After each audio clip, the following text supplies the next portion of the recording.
नमस्कार मु लकी आपण मानक स्वागत कर लकेश होम किचन को लाइक आउ शेयर सब्सक्राइब करना सब्सक्राइब करने को जमार भूलती जल्दी सब्सक्राइब कर दिंतु आगे आसूँ मोर बहुत नुआ नुआ वीडियो जहाँफल आपण पाखक नोटिफिकेशन जीव।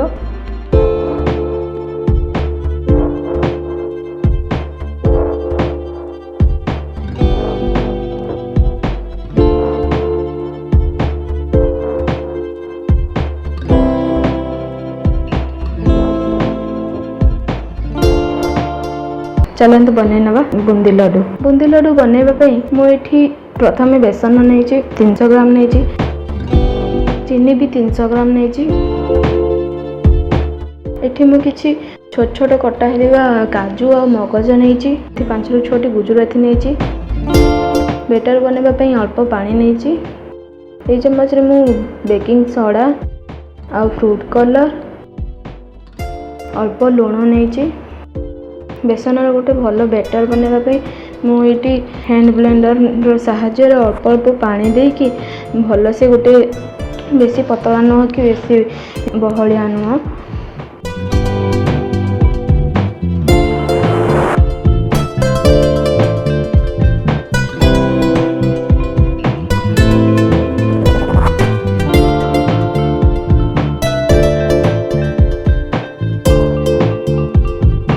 तापर मुझे किसी लुण बेकिंग सोडा भल भाव मिक्स कलापर से किसी लाल फूड कलर देकी भल भाव मिक्स करनेबी जहाँफल मो लड्डू गुड़ाक ऑरेंज कलर लड्डू हम।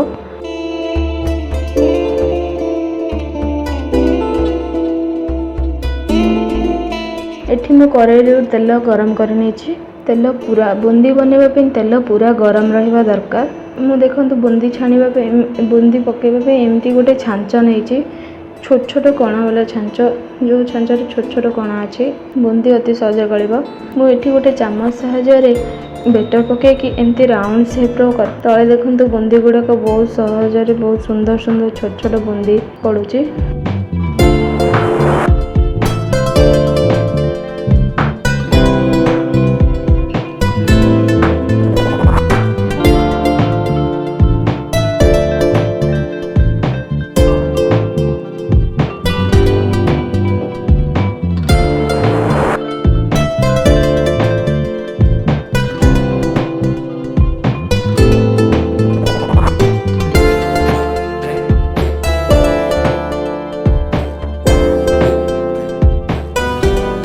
बहुत बढ़िया बुंदी गुड़ाक हो गला से बुंदी गुड़ाक बहुत क्रिस्पी और बहुत टेस्टी भी होता है छोट छोट भी पड़ी था बुंदी गुड़ाक देखो मोर बुंदी केते छोट छोट और केते सुंदर होती गोटे स्टेनर साहाय्य बुंदी गुड़ा को छाणी नची जहाँ बाकी तेल से स्टेनर साहाय्य तल बाहर जीव देखो मुझे भाई आउ सब बाकी सब बुंदी छाणी नेबी।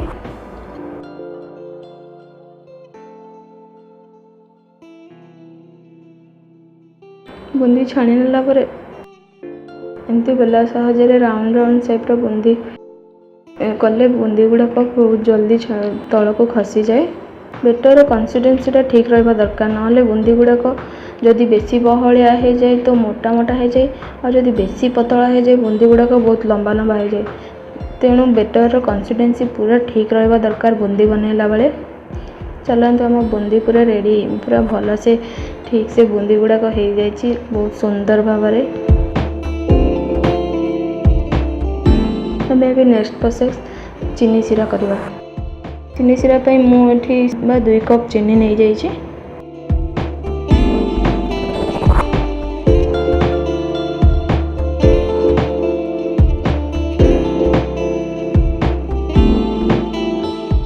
दो कप चीनी नहीं जाइए मुझे 1 कप पानी दे दूची चीनी रे पानी दे ताको भल भाव मिक्स कर नौची चीनी को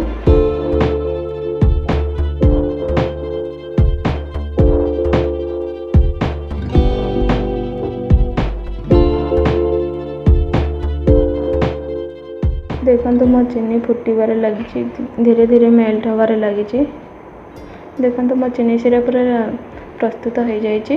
ସେଥିରେ ମୁଁ କିଛି ଗୁଜୁରାତିର ଗୁଣ୍ଡ ଦେବି। ଗୁଜୁରାତିର ଗୁଣ୍ଡ ଦେବା ଫଳରେ ଚିନି ଶିରାର ଫ୍ଲେଭରକୁ 2 ଗୁଣ କରିଦେଇଥାଏ।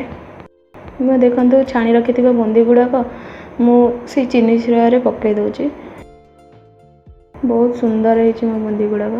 ଚିନି ଶିରାରେ ପକାଇ ଦେଲା ପରେ ବି ମୁଁ ଗ୍ୟାସ୍ର ଫ୍ଲେମ୍କୁ ବନ୍ଦ କରିନି। ଗ୍ୟାସ୍ର ଫ୍ଲେମ୍ ଲୋରେ ରଖିକି ମୁଁ ତାକୁ ମିକ୍ସ କରି ନେଉଛି। ମୁଁ ସେଇଥିରେ କିଛି କାଜୁ ଆଉ ଯେଉଁ ମଗଜ ରଖିଥିଲି ତାକୁ ବି ପକାଇଦେଲି।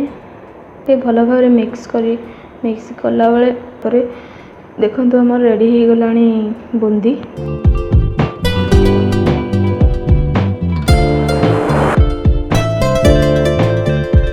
ରେଡ଼ି ହେଇଗଲା ଆମର ବୁନ୍ଦି।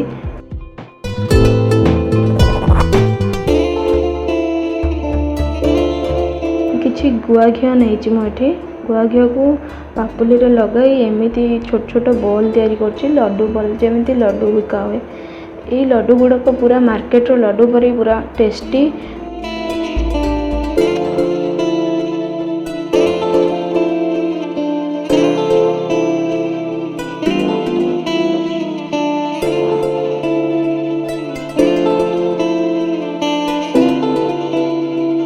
ଆପଣଙ୍କୁ ଯଦି ଆଜିର ଭିଡ଼ିଓଟି ଭଲ ଲାଗୁଛି ତାହେଲେ ଲାଇକ୍, ସେୟାର ଆଣ୍ଡ ସବସ୍କ୍ରାଇବ୍ କରିବାକୁ ଜମାରୁ ଭୁଲିବେନି।